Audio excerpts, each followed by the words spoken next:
Now, US-based trading firm Jane Street is pushing back against India's market regulator. According to a Financial Times report, the firm plans to challenge SEBI's interim order, calling the allegations extremely inflammatory and based on unsupported assertions.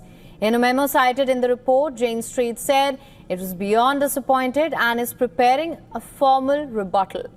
The move follows SEBI's July 3rd order, which barred the firm from trading in Indian markets and impounded nearly $567 million in alleged illegal gains.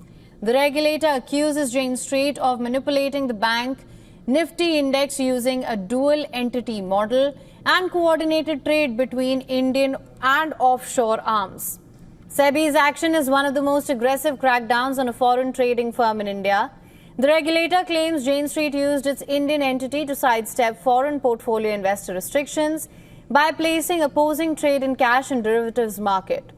The firm allegedly moved bank Nifty index prices during morning expiry day sessions.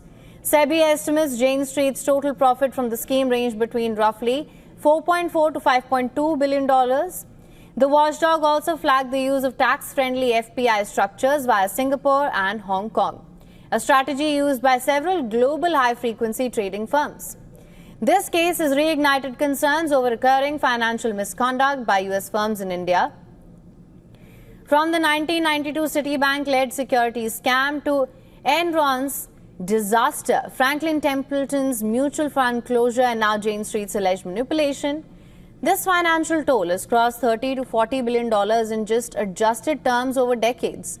Critics argue that these are not isolated incidents but a part of a larger pattern where US corporations exploit India's evolving regulatory landscape. Jane Street has called the allegations inflammatory and says that it will be contesting SEBI's findings, but with retail investors hit and market integrity at stake, India's message is clear.